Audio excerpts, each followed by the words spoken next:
Good morning વિદ્યાર્થી મિત્રો. આપણે છેલ્લે વિભાગ ડીની વાત કરતા હતા. એમાં વિભાગ ડીના આપણે 1 થી 5 પ્રશ્નોની વાત કરી હતી, જેની અંદર પહેલાં 3 પ્રશ્નો થિયરીના હતા અને ચોથા અને 5મા પ્રશ્નોમાં દાખલા હતા. હવે આપણે જોઈશું તો દાખલાની લેન્થ થોડી વધારે હશે, એટલે આપણે એકાદ સેશનની અંદર 2-3 દાખલાની જ ગણતરી આપણે કરી શકીશું, કારણ કે દરેક દાખલામાં પાછા 2 થી 3 મુદ્દા આપણને આપેલા હોય, એટલે એ પણ એક આખા દાખલા જેટલી સમય આપણો લેતા હોય છે. તો આપણે છઠ્ઠા દાખલાથી શરૂ કરીએ આજનું સેશન. તો છઠ્ઠા દાખલાની રકમને સમજીએ. શહેરના એક વિસ્તારમાંથી યાદચ્છિક રીતે પસંદ કરેલા 500 પુખ્ત વયની વ્યક્તિઓનું વજન પ્રમાણે વિતરણને અનુસરે છે. આ વ્યક્તિઓનું સરેરાશ વજન 55 કિલોગ્રામ અને પ્રમાણિત વિચલન 7 કિલોગ્રામ છે. નંબર 1, તે વિસ્તારમાં 41 કિલોગ્રામ અને 62 કિલોગ્રામની વચ્ચે વજન ધરાવતી વ્યક્તિઓની સંખ્યાનું અનુમાન કરો. અને બીજો મુદ્દો છે, તે વિસ્તારમાં 41 કિલોગ્રામથી ઓછું વજન ધરાવતી વ્યક્તિઓની સંખ્યાનું અનુમાન કરો. વિદ્યાર્થી મિત્રો, દાખલામાં થોડીક નવીનતા છે. આપણને રકમ જોઈએ તો રકમને સાંકેતિક રીતે દર્શાવતા જઈને ફરીથી રિપીટ કરીએ તો શહેરની અંદર યાદચ્છિક રીતે પસંદ કરેલી કુલ 500 પુખ્ત વયની વ્યક્તિઓનું વજન, બરાબર. એટલે કુલ વ્યક્તિઓની સંખ્યા આપણને કેટલી આપી છે? 500. તો કુલ વ્યક્તિઓની સંખ્યા છે એને આપણે શેના વડે દર્શાવીશું? કેપિટલ એન વડે. તો કેપિટલ એન બરાબર 500 લઈએ. ત્યાર પછી એમનું સરેરાશ વજન. સરેરાશ વજન શેની કિંમત દર્શાવે? મધ્યક. મધ્યક એટલે મ્યુ. તો મ્યુની કિંમત 55 અને પ્રમાણિત વિચલન એટલે કે સિગ્મા. સિગ્માની કિંમત આપણને કેટલી આપેલી છે? 7 કિલોગ્રામ એવું આપણને આપેલું છે. તો આપણે જોઈએ એન બરાબર 500, મ્યુ બરાબર 55 અને સિગ્મા બરાબર 7 લઈએ. પહેલો પ્રશ્ન છે, એ વિસ્તારમાં 41 કિલોગ્રામ અને 62 કિલોગ્રામની વચ્ચે વજન ધરાવતી વ્યક્તિઓની સંખ્યાનું અનુમાન કરો.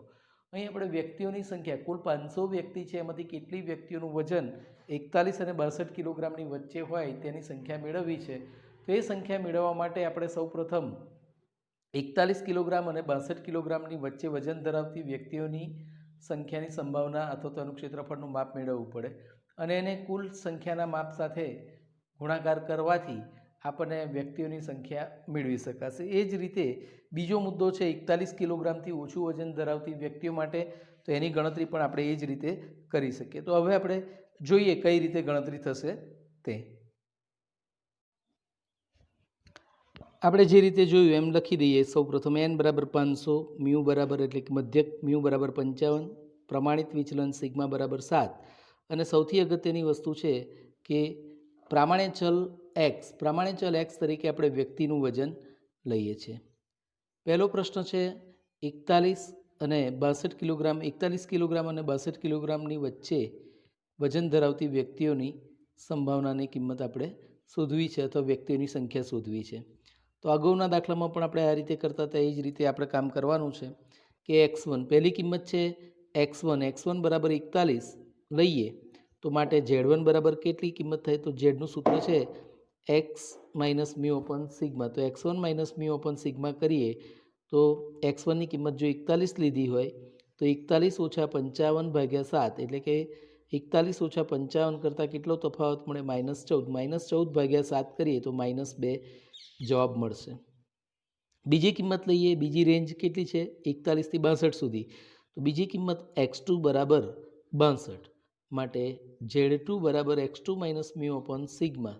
તો x2ની કિંમત કેટલી છે? 62. 62 ઓછા 55 ભાગ્યા 7, એટલે 62 ઓછા 55 કરીએ તો કેટલા થાય? 7. 7 ભાગ્યા 7 કરીએ તો એક કિંમત મળે છે.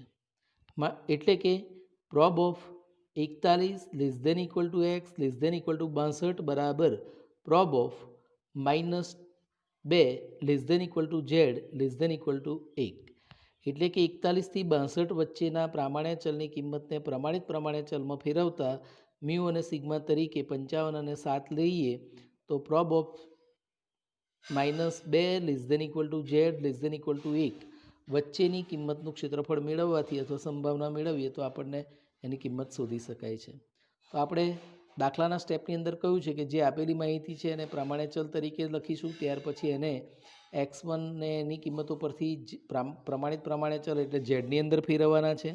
એ કિંમતો લખ્યા પછી તરત જ આપણે એની આકૃતિ દોરવાની છે, બરાબર. દરેક દાખલા માટે આની અંદર આકૃતિ આપણા માટે કમ્પલસરી છે.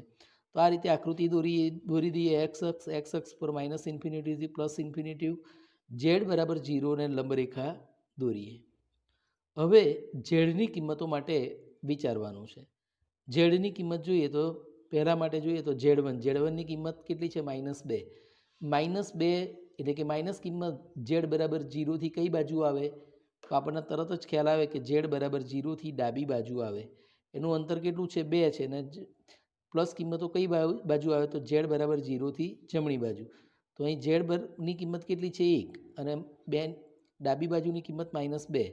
તો આકૃતિ વાસ્તવિક લાગે એ રીતે દોરીએ તો અહીં જો 1 ને 1 2 સરખું માપ આવે તો ઝેડ1 બરાબર -2ની કિંમત થોડીક દૂરની સાઈડ બતાવીએ અને ઝેડ બરાબર 1ની 0થી ઝેડ બરાબર ઝેડ2ની 1ની કિંમત છે એ આ રીતે દર્શાવી શકાય.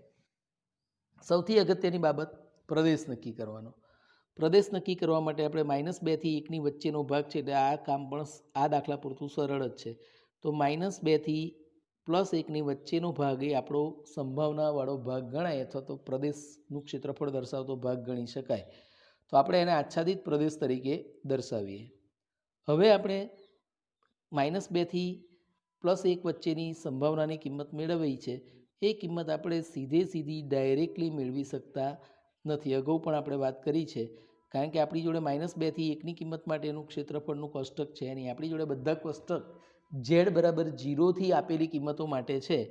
તો ઝેડ બરાબર 0ની જે બાજુ જે કિંમતો આપેલી હોય તો એનો ઝેડ બરાબર 0 સાથે વિભાજન કરી અને એના ભાગ ગણી અને એ પ્રમાણે આકૃતિ પ્રમાણે આપણો પ્રદેશ નક્કી કરીએ. તો આપણે આકૃતિમાંથી જોઈએ તો પહેલાં આકૃતિ પરથી સમજીએ. આપણે આચ્છાદિત પ્રદેશને ક્ષેત્રફળ શોધવું છે તો ક્યાંથી ક્યાં જવું પડે? તો -2 આપણને આપ્યા છે. ઝેડ1 બરાબર -2થી ઝેડ બરાબર 0 અને ઝેડ બરાબર 0થી ઝેડ2ની કિંમત કેટલી છે? 1. તો 0થી 1 અને -2થી 0 સુધીની કિંમતોમાં એનું વિભાજન કરીએ. માટે પ્રોબ ઓફ -2 <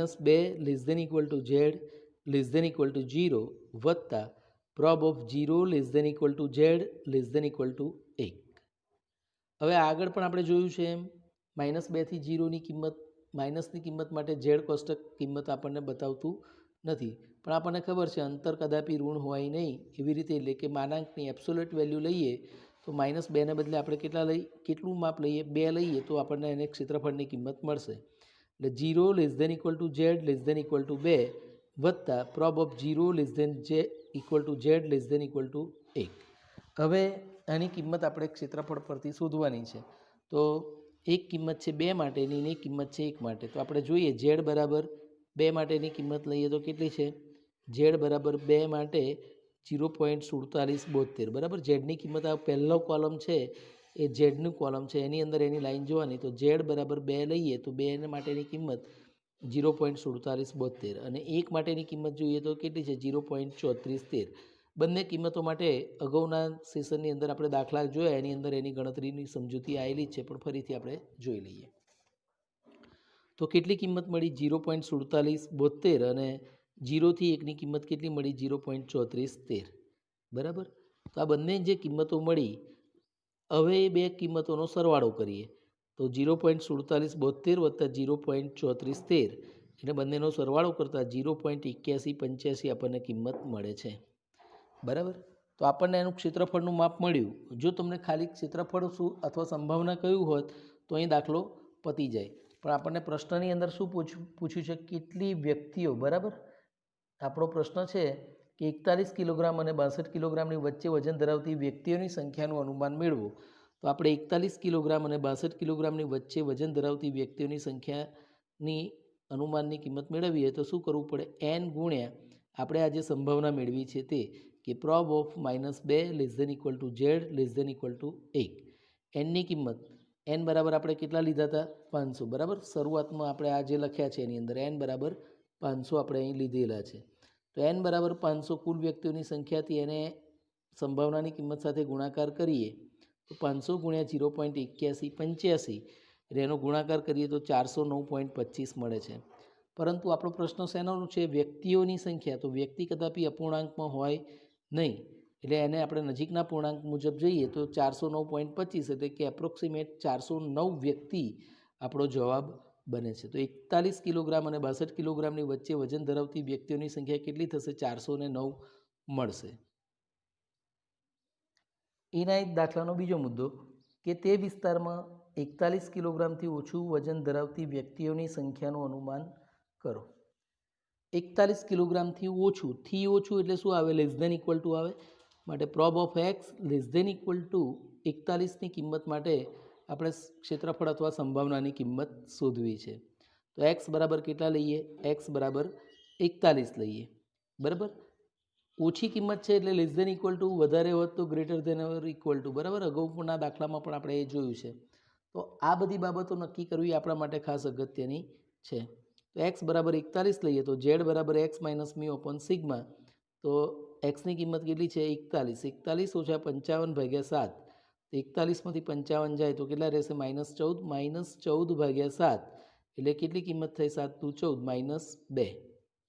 માટે prob of x less than equal to 41 બરાબર prob of Z less than equal to -2. તો ઝેડની કિંમત -2 કરતાં ઓછી હોય એ ભાગ આપણો પ્રદેશગણ તરીકે દર્શાવાશે. તો આપણે આકૃતિ દોરવાની છે એ પ્રમાણે આપણે રેગ્યુલર આકૃતિ જે દોરીએ છીએ એ રીતે પ્રમાણે વક્રની આકૃતિ દોરી દઈએ. તો એક્સ અક્ષ પર -ઇન્ફિનિટીથી +∞, એના પર લંબ દોરીએ છીએ આ પ્રમાણે વક્ર બંને બાજુ સંમિત હોય એ રીતે. અને ઝેડ બરાબર 0નું માપ આ રીતે લખાઈ જાય. હવે આપણે જે કિંમત શોધવાની છે, ઝેડની કિંમત જે શોધી, ઝેડની કિંમત કેટલી મળી છે? -2. હવે -2 છે એ ક્યાં આવે? ઝેડ બરાબર 0થી કઈ બાજુ આવશે? આપણે જોઈએ તો ઝેડ બરાબર 0થી ડાબી બાજુ એની કિંમત મળે. તો ઝેડ બરાબર -2 આપણે આ રીતે લખી શકીએ. હવે આપણે અગત્યની બાબત છે પ્રદેશ નક્કી કરવાનો. પ્રદેશ નક્કી કરવો એટલે કે આચ્છાદિત ભાગ જે લીટા દોરીએ છીએ એ કયા ભાગમાં દોરવાના? ઝેડ બરાબર -2થી જમણી બાજુ દોરવાના, ડાબી બાજુ દોરવાના, એમાં ક્યાં સુધી દોરવાના? તો આપણે અહીં જોયું કે prob of Z less than equal to -2. એનો મતલબ -2થી નાની કિંમતો. તો -2થી નાની કિંમતો ક્યાં આવે? ઝેડ બરાબર -2ની જે લાઈન દોરી છે લંબરેખા થી ઓછી એટલે કે એનાથી ઓછી કિંમત એનાથી ડાબી બાજુ આવત. જો વધારે હોત તો એનાથી જમણી બાજુનો ભાગ જાત. તો આપણે ઝેડ બરાબર -2 છે એનાથી ડાબી બાજુનો જે પ્રદેશ છે એ આપણા આચ્છાદિત પ્રદેશ તરીકે આપણે લઈ શકીએ. હવે દાખલો સરસ ગણી શકાય એવો સારો દાખલામાં પૂછ્યો છે. આની અંદર અગાઉ આપણે દાખલા જોઈએ એ સરળ હતા. આમાં આકૃતિનું થોડું બાયફર્ગેશન વિચારવાનું છે. આપણે આચ્છાદિત પ્રદેશના ભાગને આપણે ગણવો હોય તો કઈ રીતે ગણી શકીએ? તો આ ભાગનું ક્ષેત્રફળ -ઇન્ફિનિટીથી -2ની કિંમત આપણને ડાયરેક્ટ મળતી નથી. તો એ કિંમતને શું કરીએ તો આપણને આપણી જોઈતી કિંમત મળે? તો તમે સમજી શકો છો કે -ઇન્ફિનિટીથી 0ની કિંમત આપણી પાસે છે. -ઇન્ફિનિટીથી 0ની કિંમત હોય એમાંથી -2થી 0ની કિંમત એટલે આ રીતની કિંમતો જો આપણે રદ કરી દઈએ, અહીંથી માનો કે અહીં આ જે લાઈન છે એનાથી અહીંથી આટલી કિંમત જો બાદ કરીએ, અથવા તો અહીં આ રીતે તમે હાથ મૂકી દો, બરાબર, આટલી જે કિંમત છે એમાંથી, તો આ રીતે તમે કિંમત મૂકો તો તમને તરત જ તમારી જોઈતી કિંમત મળી જશે. તો શું કરવું પડે? -ઇન્ફિનિટીથી 0ની કિંમતનું ક્ષેત્રફળ લઈએ અને એમાંથી -2થી 0ની કિંમત જો બાદ કરીએ, આખામાંથી અહીંથી અહીં સુધીની કિંમત છે એમાંથી -2થી 0ની કિંમત એટલે આટલી કિંમત આ બાજુની જે બાદ કરીએ તો આપણે જોઈતી કિંમત મળી જશે. તો આપણે લખીએ તો શું થાય? Prob of -minus infinity less than Z. જ્યારે ઇન્ફિનિટિવ લખીએ ત્યારે ઇક્વલ ટુ લખાય નહીં.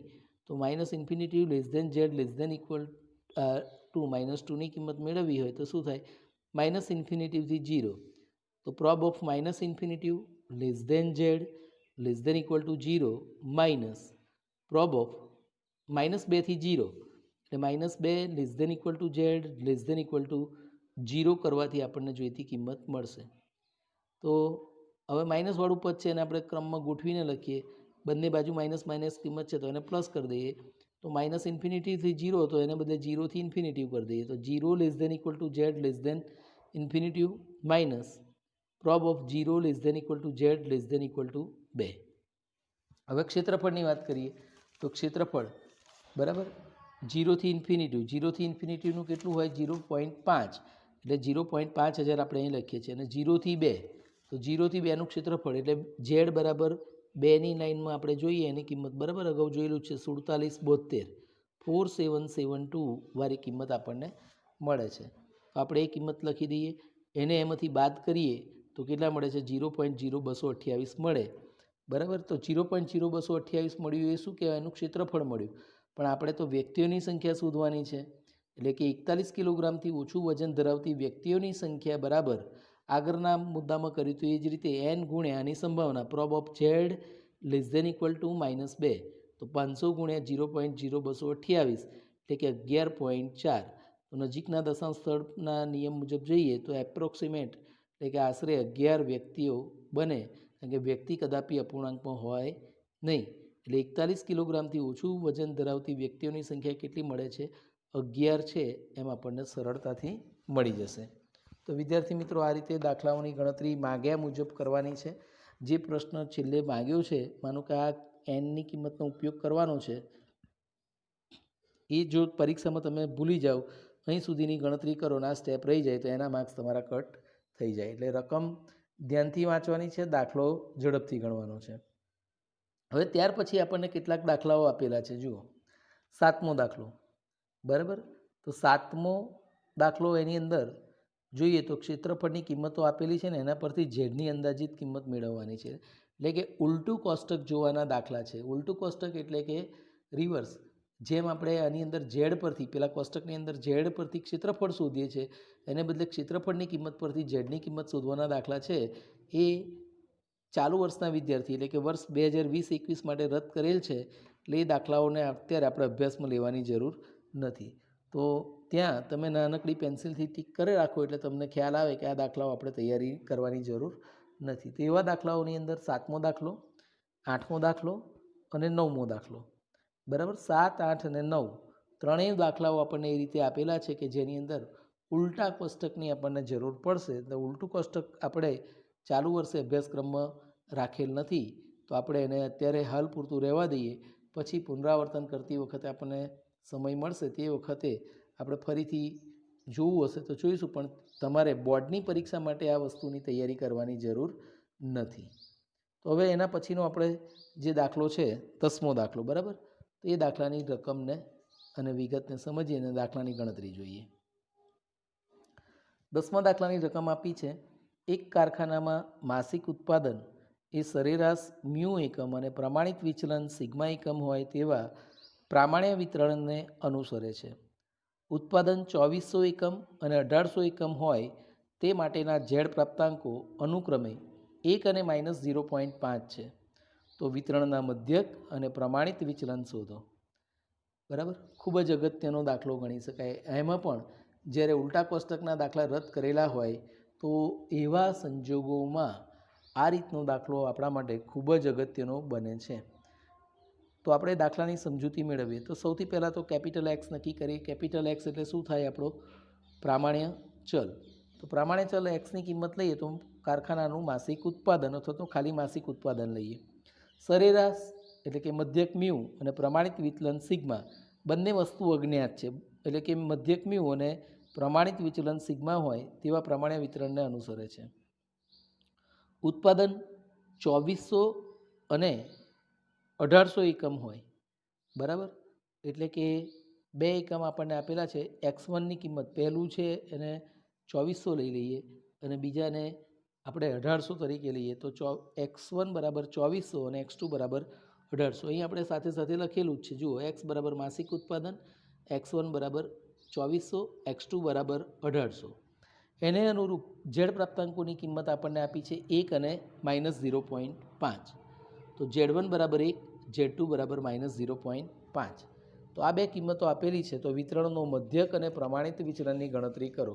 મધ્યક એટલે મ્યુ અને પ્રમાણિત વિચલન એટલે કે સિગ્માની કિંમતની આપણે જરૂર છે. તો આપણે એની ગણતરી કરવી છે. કેવી રીતે ગણતરી થશે એ બાબત સમજીએ. પરીક્ષાની દ્રષ્ટિએ ખૂબ જ અગત્યનો દાખલો ગણી શકાય, તો બહુ ધ્યાન રાખીને આપણે સમજીશું. મ્યુ અને સિગ્માની કિંમત શોધવી છે. x1 બરાબર 2400 અને x2 બરાબર 1800 આપણને આપેલા છે. તો અગાઉના દાખલામાં કરતા હતા એ જ રીતે x1 પરથી Z1 અને x2 પરથી Z2ની કિંમત શોધીએ. તો આપણે પહેલાં Z1ની કિંમત મેળવીએ. બરાબર, તો Z1 બરાબર x1 minus mu upon sigma. Z1ની કિંમત આપણે જોઈએ કેટલી છે 1, તો Z1 બરાબર 1 મૂકીએ તો x1ની કિંમત કેટલી છે 2400 ઓછા મ્યુ ભાગ્યા સિગ્મા. મ્યુ અને સિગ્મા બંને અજ્ઞાત છે. બંને અજ્ઞાત હોય તો આપણે એનો ઉકેલ મેળવવો છે. એનો ઉકેલ મેળવવા માટે આપણે કઈ રીતે ઉકેલ મેળવી શકીએ તો એ બાબત આપણે જોવાની છે. તો 1 બરાબર 2400 ઓછા મ્યુ ભાગ્યા સિગ્મા માટે 1 ગુણ્યા સિગ્મા કરીએ તો શું થાય? સિગ્મા 1 ગુણ્યા 1 કરીએ તો સિગ્માના સિગ્મા જ રહે, બરાબર 2400 માઇનસ મ્યુ. આપણે પહેલાં આનું સાદુરૂપ જોઈ લઈએ. તો આ માઇનસ મ્યુ છે એને જમણી બાજુથી ડાબી બાજુ લઈ જઈએ તો આ માઇનસવાળું પદ છે એ કેવું થઈ જાય? પ્લસ થઈ જાય. એટલે મ્યુ પ્લસ સિગ્મા બરાબર 2400. તો આ એક સમીકરણ બન્યું. મ્યુ પ્લસ સિગ્મા બરાબર 2400 અથવા 2400. એને નંબર 1 આપી દઈએ. ત્યાર પછી સમીકરણ નંબર 2 બનાવીએ. Z2 બરાબર x2 minus mu upon sigma. તો Z2ની કિંમત માટે કેટલી છે? -0.5. તો Z2 બરાબર -0.5 મૂકીએ તો 1800 ઓછા મ્યુ ભાગ્યા સિગ્મા માટે -0.5 ગુણ્યા સિગ્મા એટલે -0.5 સિગ્મા બરાબર 1800 ઓછા મ્યુ. આ માઇનસ મ્યુ છે, માઇનસ મ્યુને આ બાજુ લઈ જઈએ તો કેવા થઈ જાય? પ્લસ. એટલે મ્યુ આ તો માઇનસ જ છે ઓલરેડી, બરાબર, -0.5 સિગ્મા એટલે મ્યુ -0.5 સિગ્મા બરાબર 1800. આ થયું એક સમીકરણ નંબર 1. આ થયું સમીકરણ નંબર 2. અગાઉનું ધોરણ યાદ કરો. 9મા 10મા ધોરણની અંદર આપણે કરતા હતા. તો સમીકરણ 1 અને સમીકરણ 2 હોય તો એનો ઉકેલ મેળવવો હોય તો આપણે એની સરખી કિંમતો હોય તો લૂપની રીતનો ઉપયોગ કરીએ અને એના માટે કંઈક બી ક્રિયા કરવાની હોય તો આ જરૂરી ક્રિયા કરી શકીએ. પણ અહીં પણ મ્યુ છે, અહીં પણ મ્યુ છે. તો સમીકરણ 1માંથી સમીકરણ 2 બાદ કરીએ તો આપણું કામ થઈ શકે. આપણે લખીએ સમીકરણ 1માંથી સમીકરણ 2 બાદ કરતા. તો સમીકરણ 1 છે મ્યુ વત્તા સિગ્મા બરાબર 2400 અને બીજું સમીકરણ છે મ્યુ માઇનસ 0.5 સિગ્મા બરાબર 1800. બાદ કરવાના છે એટલે માઇનસ, બરાબર, આ પ્લસ છે તો કેવા થઈ જાય? માઇનસ. આ માઇનસ છે એ કેવા થઈ જાય? પ્લસ. અને આ પ્લસ 1800 છે એ કેવા થઈ જાય? માઇનસ થઈ જાય. આપણને ખબર છે આ વસ્તુઓ અગાઉના ધોરણમાં, નાના ધોરણમાં શીખીને આપણે આવેલા છે. તો લૂપની રીતનો ઉપયોગ કરીએ તો પ્લસ મ્યુ માઇનસ મ્યુ, બરાબર, બંને એક પોઝિટિવ એક નેગેટિવ હોય તો એને દૂર કરી શકાય. એટલે કે મ્યુ પ્લસ અને મ્યુ માઇનસ, તો એ બંનેનો લોપ થઈ જાય. હવે અહીં સિગ્મા કેટલા છે? 1 સિગ્મા. અને અહીં કેટલા છે? 0.5 સિગ્મા, પણ કેવા છે? પ્લસ છે. તો 1 વત્તા 0.5 એટલે કે અહીં કેટલા થઈ જાય? 1.5 સિગ્મા. 2400 ઓછા 1800. 2400માંથી 1800 બાદ કરીએ તો આપણને કેટલા મળશે? 600. માટે સિગ્મા બરાબર 600 ભાગ્યા 1.5 કરીએ તો સિગ્માની કિંમત આપણને કેટલી મળી જાય છે? 400. તો આપણો પહેલો પ્રશ્ન જે છે એ અહીં સોલ્વ થઈ જાય કે સિગ્માની કિંમત આપણને કેટલી મળી? 400 મળી. સિગ્મા બરાબર 400 સમીકરણ 1માં મૂકી દઈએ તો આપણું પહેલું સમીકરણ છે, બંનેમાંથી કોઈ પણમાં મુકાય પણ પહેલું સમીકરણ આપણને સહેલું દેખાય છે. એટલે મ્યુ પ્લસ સિગ્મા બરાબર 2400. એની અંદર સિગ્માની કિંમત 400 લઈ લઈએ તો મ્યુ વત્તા સિગ્માની જગ્યાએ કેટલા લઈએ? 400 બરાબર 2400. માટે મ્યુ બરાબર 2400 ઓછા 400. માટે મ્યુ બરાબર 2400 ઓછા 400 કરીએ તો કેટલા રહે છે? 2000. તો મ્યુની કિંમત 400 અને મ્યુની કિંમત 2000 અને સિગ્માની કિંમત કેટલી મળે છે? 400 મળે છે.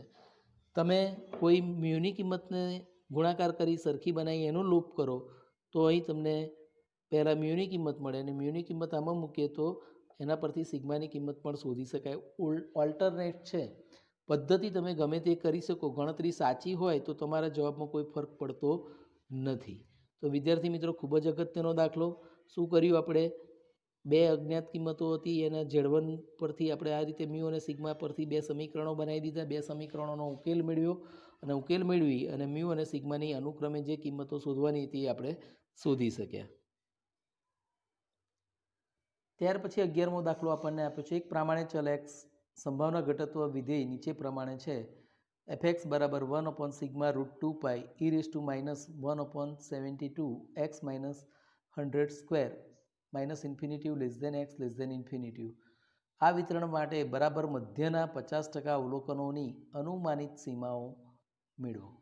બરાબર, તો આ રીતનું આપણે દાખલાની ગણતરી કરવાની છે. તો આ દાખલાને આપણે જોઈએ તો આપણા અભ્યાસક્રમની અંદર જે બરાબર મધ્યના 50% એટલે કે Q1 અને Q3 પ્રથમ ચતુર્થક અને તૃતીય ચતુર્થકની સીમાઓની કિંમત મેળવવાની વાત છે.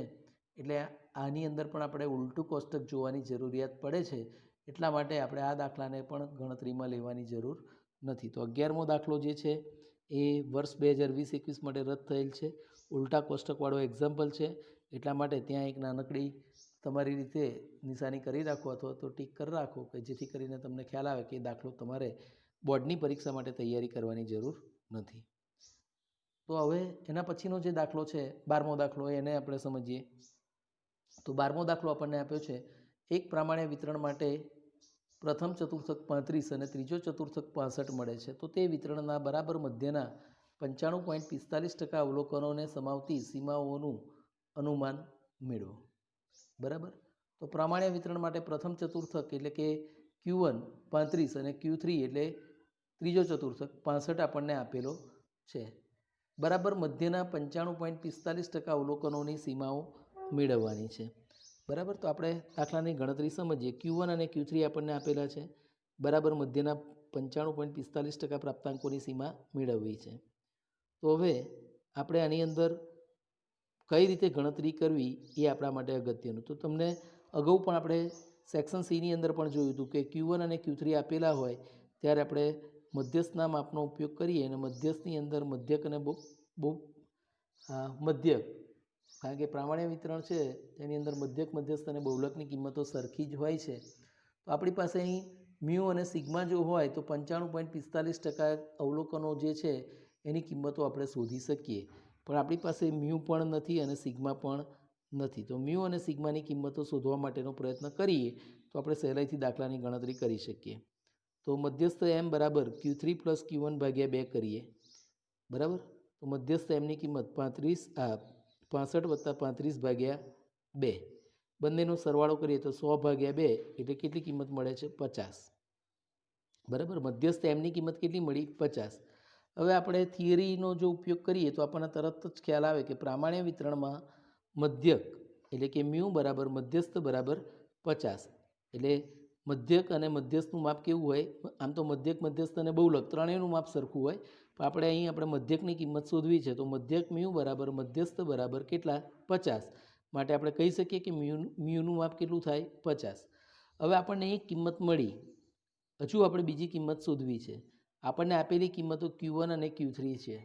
તો બીજી કિંમત સિગ્મા શોધવી હોય તો કઈ રીતે શોધી શકાય? તો આ જ રીતનો દાખલો અગાઉ પણ આપણે જોયેલો છે. તો Q1 અને Q3 આપેલા હોય તો એ કિંમતોનો ઉપયોગ કરી અને ચતુર્થક વિચલનની કિંમત શોધી શકાય. તો 11મું ધોરણ આપણે આની અંદર યાદ કરવું પડે. 11મા ધોરણની અંદર આપણે જોયું હતું કે ચતુર્થક વિચલન એટલે કે ક્વાર્ટાઇલ ડેવિએશન QD બરાબર Q3 - Q1 / 2. તો Q3 - Q1 / 2 કરીએ તો ચતુર્થક વિચલનની કિંમત મળે. તો 65 - 35 / 2 કરીએ તો 30 / 2 એટલે કે ચતુર્થક વિચલનની કિંમત કેટલી મળે છે? અહીં 15 મળે છે. આ 15 મળ્યા પણ હજુ આપણે કંઈ કામમાં લાગવાના નથી, કારણ કે આપણે જરૂર કોની છે? સિગ્માની કિંમત મળે તો આપણું કામ સહેલું બની શકે. તો આપણે 12મા ધોરણનું સૂત્ર ઉપયોગ કરીએ કે ચતુર્થક વિચલન બરાબર 2/3 સિગ્મા. તો ચતુર્થક વિચલનની કિંમત કેટલી છે? 15. માટે 15 બરાબર 2/3 સિગ્મા. માટે સિગ્મા બરાબર 15 / 2/3. હવે કોઈ પણ સંખ્યાને કોઈ સંખ્યા વડે ભાગવી એટલે કે એના વ્યસ્ત વડે ગુણવા બરાબર થાય. તો સિગ્મા બરાબર 15 / 2/3 એટલે કે 15 × 3/2 કરીએ તો 15 × 45 / 2 એટલે સિગ્મા બરાબર 45 / 2 કરીએ તો સિગ્માની કિંમત કેટલી મળે છે? 22.5 આપણને મળે છે. તો સિગ્માની કિંમત 22.5 મળે. હવે આપણે મ્યુ મળી ગયો. મ્યુ બરાબર કેટલા છે? 50 અને સિગ્મા બરાબર કેટલા છે? 22.5. તો આપણને પૂછ્યું છે કે વિતરણના બરાબર મધ્યના 95.45% પ્રાપ્તાંકોને સમાવતી સીમાઓ. હવે જો તમને થિયરી યાદ હોય તો તમારું કામ ઘણું સરળ બની જાય. 95-45%, 0.9545 ક્ષેત્રફળ કોનું હતું? તો મ્યુ ±2 સિગ્મા. અહીં ટકામાં પૂછ્યું છે તો પણ માપ એનું એ જ રહેશે. તો વિતરણના બરાબર મધ્યના 95.45% અવલોકનને ધરાવતી અથવા તો સમાવતી સીમાઓ. તો એનું ક્ષેત્રફળ બરાબર શું થાય? સીમાઓ કઈ મળે? Mu ±2 sigma. આ વસ્તુ ક્યારે ખબર પડે? જો તમને થિયરી યાદ હોય તો જ. 95.45% અવલોકનો અથવા 0.9545 જે ક્ષેત્રફળ મળે છે, કઈ કિંમત માટે મળે છે? Mu plus or minus 2 sigma માટે. તો આપણે હવે એનું સાદુરૂપ આપી દઈએ. મ્યુ પ્લસ ઓર માઇનસનો અર્થ આપણે આગળ કર્યો છે એટલે તમને ખ્યાલ જ છે. મ્યુ માઇનસ 2 સિગ્માથી મ્યુ પ્લસ 2 સિગ્મા માટે મ્યુની કિંમત કેટલી છે? 50. 50 ઓછા 2 સિગ્માની કિંમત 22.5. 2 ગુણ્યા 22.5થી 50 વત્તા 2 ગુણ્યા 22.5 mu plus 2 sigma. Mu minus 2 સિગ્માથી મ્યુ પ્લસ 2 સિગ્મા 50 ઓછા 2 ગુણ્યા 22.5થી 50 વત્તા 2 ગુણ્યા 22.5 એટલે 50 ઓછા 22 દુ 44 ને 1 45 કેટલા થાય? 50 ઓછા 45થી 50 વત્તા 45. 50 ઓછા 45 એટલે 5 અને 50 વત્તા 45 એટલે કેટલા થાય? 95. એટલે કે 5થી 95 માટે વિતરણના બરાબર મધ્યના 95.45% પ્રાપ્તાંકોને સમાવતી સીમાઓ કેટલી મળે આપણને? 5, 95. તો અહીં નીચલી સીમા છે 5 અને ઉપલી સીમા કેટલી છે? 95. તો વિદ્યાર્થી મિત્રો, આ રીતે આપણે દાખલાઓની ગણતરી કરી શકીએ. બરાબર. હજુ આપણે વિભાગ ડીની અંદર 13મો અને 14મો દાખલો જોવાનો છે, પણ એ આપણે હવે નેક્સ્ટ સેશનની અંદર એ દાખલાઓની ગણતરી જોઈશું. અહીં સુધીના બધા દાખલાઓ ડે ટુ ડે રોજે રોજ ગણવાની પ્રેક્ટિસની ટેવ રાખશો તો હું માનું છું કે તમને કોઈ જાતની મુશ્કેલી રહેશે નહીં. દરેક વિદ્યાર્થી આ રીતના દાખલા ગણશે. એને લગતા જે પણ ઉદાહરણોના દાખલા છે તો ઉદાહરણના દાખલાઓની પણ ગણતરી તમારે જોડે જોડે કરતું રહેવાનું છે. આભાર મિત્રો. આપણે અહીં આજનું સેશન પૂરું કરીએ. નેક્સ્ટ સેશનમાં આગળ જોઈશું. Thank you.